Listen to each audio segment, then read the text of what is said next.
হযরত মাওলানা সাদ সাহেব যে কোনো মূল্যে ইনশাআল্লাহ এবার আসবেন। আজকে 7 বছর হযরত যে আসতেছে না, আমাদের সমস্ত সাথীদের দিলে এক বড় ব্যথা যে আমাদের আমির সাহেব মাওলানা সাদ সাহেব দাওয়াত বরকাতহু উনি যেন নির্বিঘ্নে বাংলাদেশে আসতে পারেন সর্বত অবস্থায়, এটা একটা দাবি। দ্বিতীয়, কাকরাইল মসজিদের যে মসজিদ মাদ্রাসা আছে এটা আমাদের নামে রেজিস্ট্রি করা সরকারি, আমরা এই জায়গা জমি সম্পূর্ণ সরকার থেকে বুঝে পেতে চাই। কারণ আমাদের দুইটা দাবি, আমাদের প্রথম ইজতেমা হবে আর হলো আমাদের আমির হযরত মাওলানা সাদ সাহেব ইনশাআল্লাহ এবারের ইজতেমায় শরীক হবেন, এই আমাদের দাবি। সরকার কি আপনাদেরকে প্রথম অনুমতি দিয়েছে করার? সরকারের পক্ষ থেকে সরকারের কাছে আমরা দাবি জানাইতেছি, ওনারা 7 বছর আমাদেরকে বুঝে আসছেন যে আপনারা এরপরে থেকে প্রথম করেন, এরপরে থেকে প্রথম করেন, এরকম ভাবে 7 বছর আমাদেরকে এভাবে বলে আসছে। ঠিক আছে, এখন আমরা চাইতেছি যে সরকার আসছে, নতুন সরকার, এরা জনগণের সরকার, আমরা চাইতেছি যে আমরা এবার প্রথম পর্ব করব এবং আমাদের আমির সাহেব আসবেন, হ্যাঁ যে কোনো মূল্যে আসবেন, হযরত মাওলানা সাদ সাহেব যে কোনো মূল্যে ইনশাআল্লাহ এবার আসবেন। সরকার কেন দিবে না? হ্যাঁ, সরকার তো ওনাদেরকে অনেক সুযোগ দিচ্ছেন, আমাদেরকে ওনারা যেরকম বাংলাদেশের জনগণ, আমরাও এরকম বাংলাদেশের জনগণ, আমাদেরও এরকম অধিকার আছে। হ্যাঁ, ওনারা তো 7 বছর ওনাদের অধিকার নিছেন, হ্যাঁ আমরা এখন আমাদের অধিকার চাই। আমাদের আমির সাহেব আসবেন এবং কি আমরা প্রথম ইজতেমা ইনশাআল্লাহ এবার করব। আপনাদের এই ধাক্কাধাক্কির কারণে সাধারণ মানুষের কাছে একটা ভুল বার্তা যাচ্ছে। হ্যাঁ, ভুল বার্তা এই কারণে যাইতেছে, এটার মধ্যে তবলিগ ছাড়া যারা কখনো তবলিগে সময় লাগে নাই, এটা জানেন অরাজনীতিক কোন রাজনীতিক এটা সংগঠন না। হ্যাঁ, নিজের টাকা পয়সা খরচ করে তারা আল্লাহ রাস্তায় বাইরে হয়। এখন কিছু লোক ঢুকছে এটার মধ্যে নিজের গরজ, হ্যাঁ নিজের টাকা যা দুনিয়াবি জিনিসের তা হাসিল করার জন্য, রাজনীতিক ইস্যু হাসিল করার জন্য কিছু লোক তৃতীয় পক্ষ এটার মধ্যে ঢুকছে। মূল দাবি হচ্ছে যে প্রায় 2016 থেকে শুরু করে নিয়ে আমাদের উপরে যে বৈষম্যতার জুলুম অত্যাচার করা হচ্ছে, যে আমাদেরকে মাইনরিটি বলে বলে বিগত সরকার আমাদেরকে কোনো অধিকার দেয় নাই, না আমাদের কাকরাইল দিছে, না আমাদের টুঙ্গি ময়দান দিছে, না আমাদেরকে ইজতেমা করতে দিছে, না আমাদের আমিরকে আনতে দিছে।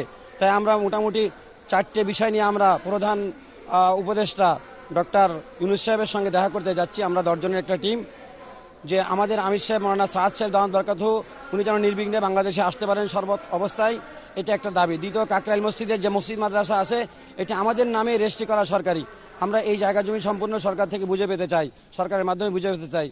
তৃতীয় নম্বর হচ্ছে টুঙ্গি ময়দান 1 বছর তারা 1 বছর দখলে রাখবে, 1 বছর আমরা দখলে রাখবো। আর তারা যেহেতু 7 বছর 8 বছর ধরে প্রথম পর্ব করেছে, আমাদেরকে 7 বছর 8 বছর প্রথম পর্বে ইজতেমা করার সুযোগ দেওয়া হোক। এরপরে অল্টারনেট করা হবে, 1 বছর তারা করবে, কারণ প্রথম যদি ইজতেমা না করতে দেওয়া হয় তাহলে অনেক মানুষ বিভ্রান্ত হয়ে প্রথমটাকে ইজতেমা মনে করে দোয়া চলে আসে। আমাদের 500-700 বিদেশি মেহমান প্রথমটায় যায়, তারপরে আবার ফিরে আসে আমাদের কাছে। আমাদের মেহমান হয় 10,000-12,000, আর তাদের মেহমান হয় মাত্র প্রবাসী সহ 1,500-2,000। এই জন্য আমরা চাই যে প্রথম পর্ব আমাদের ইজতেমা দেওয়া হোক। তারপরে হচ্ছে টুঙ্গি ময়দানের এরকম যে পুরো বছর তারা দখল করে রাখছে, এই পুরো বছর আমাদেরকে দখলে দেওয়া হোক। আমরা 7 বছর 8 বছর দখলে রাখি, তারপরে ওনারা বৈষম্যতা দূর হওয়ার পরে ওনাদেরকে আমরা অধিকার দিয়ে দিব। এই 4টে দাবি নিয়ে আমরা এখন প্রধান উপদেষ্টা ডক্টর ইউনূস সাহেবের সঙ্গে দেখা করব।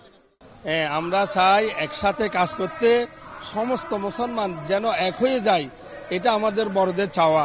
আর আমাদের যেটা সবচেয়ে বড় চাওয়া, আমাদের দীর্ঘদিন ইজতেমার ময়দানে 18 সাল পর্যন্ত হযরতজি বয়ান করে আসছেন। আজকে 7 বছর হযরতজি আসতেছে না, আমাদের সমস্ত সাথীদের দিলে এক বড় ব্যথা। এজন্য আমরা চাই আমাদের হযরতজি যেন বাংলাদেশে আগের মতন আসে, সমস্ত মুসলমান যেন এক হয়ে আবার বয়ান করতে পারে, আবার আগের মতন ইজতেমা করতে পারে, আর ওইখান থেকে আল্লাহর রাস্তায় লক্ষ লক্ষ মানুষ খুরুস হতে পারে। আমাদের উদ্দেশ্য এটা। হযরতজি আসলে সবার এই যে ভুল, আজকে যে ভুল বুঝাবুঝি, বাংলাদেশে যদি হযরতজি আসে তাহলে আমাদের যে সমস্ত সাথীরা আসবে, এই ভুল সাধারণ মানুষের মধ্যে ভুলটা ভেঙে যাবে। আমাদের বৈষম্যের শিকার আমরা আর কি, যেরকম আমাদের গত 7 বছর যে ইজতেমা হয়েছে, এটা মনে করেন যে ওই জুবাইরপন্থীরা আগে করছে।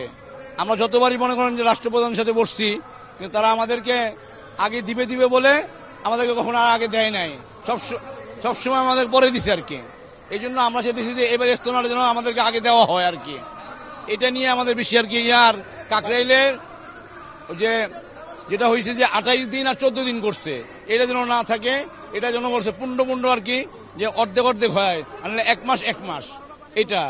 হ্যাঁ, আরেকটা হচ্ছে যে আমাদের সারা বাংলাদেশে যত মসজিদগুলো আছে, এই মসজিদগুলোর ভিতরে ওনাদের যে পন্থীগুলো যেগুলো বেশি আছে বা মাদ্রাসা ভিত্তিক যে মসজিদগুলো আছে, এই মসজিদগুলো মনে করেন যে আমাদের জন্য খুব ক্ষতিকারক হয়ে দাঁড়াইছে।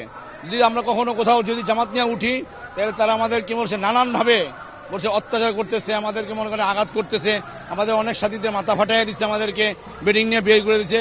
এবং কি কোনো মসজিদে বলতেছে যে ঢোকা এরকম প্লেকার্ড লেখাই দিচ্ছে যে আমরা যেন যারা আমাদেরকে সাতপন্থী বলে আর কি, আসলে তো আমরা এসে মনে করেন যে নিজামুদ্দিনের অনুসারী, ওই সময় নিজামুদ্দিন অনুসারী ঢুকতে না পারে, ওই জন্য তারা মনে করেন এরকম প্লেকার্ড লাগাইছে অনেক মসজিদে।